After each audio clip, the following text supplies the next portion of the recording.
अखंड ज्योति क्यों जलाते हैं? नवरात्रि का अवसर आते ही ये प्रश्न हर सनातनी के मन में एक बार जरूर आता है। आखिर अखंड ज्योत क्यों जलाते हैं? लेकिन कई बार हम इसे आस्था की बात जानकर छोड़ देते हैं। कई इसे सदियों की धार्मिक परंपरा और शास्त्रों और पुराणों की बात मानकर निर्वाह करते चले जाते हैं और अपने बच्चों को भी यही कहते हैं। लेकिन सवाल वही है कि अखंड ज्योति क्यों जलाते हैं? आइए हम आपको इस प्रश्न का उत्तर देते हैं। लेकिन एक बात हम साफ कर दें, हमारा उद्देश्य बाकी YouTube चैनल्स की तरह आपको डराना नहीं है, बल्कि शास्त्रों और पुराणों में इसे लेकर क्या कुछ लिखा हुआ है वो आपके सामने रखना है। तो चलिए चैत्र नवरात्रि के शुभ अवसर पर शुरू करते हैं आज का खास कार्यक्रम। नमस्कार, मैं आप सभी के साथ कंचन। नवरात्रि का पावन पर्व आते ही घर घर में माँ दुर्गा की आराधना तैयारियां शुरू हो जाती हैं। मंदिरों और घरों में अखंड ज्योति प्रज्वलित की जाती है। लेकिन ये यूं ही नहीं है, इसके पीछे गहरा शास्त्रीय और पौराणिक रहस्य छिपा हुआ है। आइए जानते हैं कैसे। लेकिन उससे पहले अखंड ज्योति का अर्थ जान लीजिए। अखंड का अर्थ है जो कभी न बुझे और ज्योति यानी कि प्रकाश। नवरात्रि के 9 दिनों तक इस अखंड ज्योति को जलाने का अर्थ है देवी माँ की कृपा को अविरल बनाए रखना। ये ज्योति ऊर्जा, सकारात्मकता और शक्ति का प्रतीक मानी जाती है। ऐसा कहा जाता है कि जब तक ये ज्योति प्रज्वलित रहती है तब तक देवी का आह्वान होता रहता है और घर में देवी की मौजूदगी बनी रहती है। शास्त्रों और पुराणों में तो अखंड ज्योति का विस्तार से उल्लेख मिलता है। जैसे मार्कंडेय पुराण में बताया गया है कि देवी दुर्गा को जगदम्बा यानी संपूर्ण सृष्टि की रक्षक कहा गया है। अखंड ज्योति को उनकी शक्ति का प्रतीक माना जाता है। इस ज्योति को घर में प्रज्वलित करने से घर में नकारात्मक ऊर्जा समाप्त होती है और सकारात्मक ऊर्जा का संचार होता है। देवी भागवत पुराण में लिखा गया है कि जब माँ दुर्गा ने महिषासुर का वध किया था तब उनके तेज से ब्रह्मांड प्रकाशित हो गया था। उसी प्रकाश का प्रतीक है नवरात्रि की अखंड ज्योति।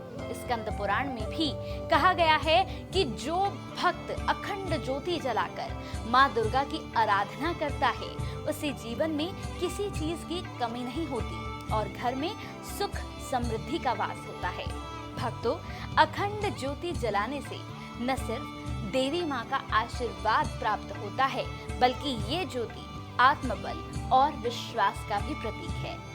ज्योति का अखंड बने रहना हमारी इच्छा शक्ति और धैर्य को दर्शाता है। ये अंधकार यानी अज्ञान से ज्ञान रूपी ज्ञान की ओर ले जाने का मार्ग दिखाता है।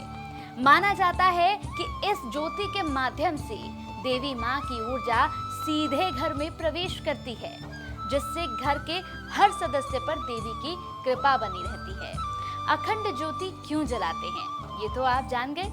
चलिए अब जान लेते हैं कि अखंड ज्योति जलाने के नियम और सावधानियां क्या-क्या है।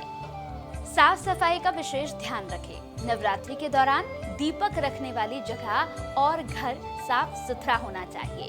अखंड ज्योति में शुद्ध घी या तिल के तेल का प्रयोग करें। कपास की बत्ती या लाल रंग की मौली का इस्तेमाल करें। अखंड ज्योति की दिशा का विशेष ध्यान रखें। दीपक को सदैव ईशान कोण यानी कि उत्तर पूर्व दिशा में रखना सबसे शुभ माना जाता है।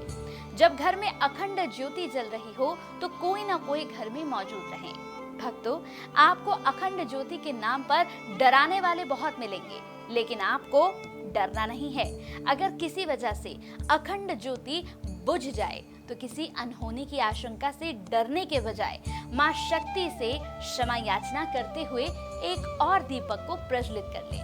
अखंड ज्योत हमारी दृढ़ इच्छा शक्ति का प्रतीक है। इन नवरात्रों में ज्योति जलाने से घर की सभी नकारात्मक शक्तियां दूर हो जाएंगी। वायरस, रोगाणु, बीमारियां पास नहीं आएंगी। आर्थिक समृद्धि बढ़ेगी। घर में धन और समृद्धि जब बढ़ेगी तो मन की हर कामना पूरी होगी, मन खुश रहेगा। तो भक्तों, नवरात्रि में अखंड ज्योति जलाना सिर्फ एक परंपरा नहीं, बल्कि एक आध्यात्मिक यात्रा है। जो हमें माँ दुर्गा की कृपा पाने का सबसे आसान और प्रभावशाली मार्ग दिखाता है। ये ज्योति हमारी आस्था, विश्वास और ऊर्जा का प्रतीक बनकर न केवल हमारे घर को रोशन करता है, बल्कि हमारे जीवन में आने वाली हर बाधा को भी मिटा देता है। तो इस नवरात्रि आइए माँ की कृपा पाने के लिए अखंड ज्योति जलाकर जीवन में ज्ञान का प्रकाश लाएं। जय माता दी। आपको आज की जानकारी कैसी लगी हमें जरूर बताएं। साथ ही इस जानकारी को आगे तक शेयर करने में कंजूसी ना करें। हमारा प्रयास है हम पूरे नवरात्रे आपके लिए ऐसी ही वीडियो लाते रहेंगे। अगर आपका नवरात्रि से जुड़ा कोई भी प्रश्न है तो कृपया करके कमेंट में अपनी जिज्ञासा जरूर रखें। आप सब पर माँ दुर्गा की कृपा बनी रहे, इसी कामना के साथ आज के लिए इतना ही। नमस्कार।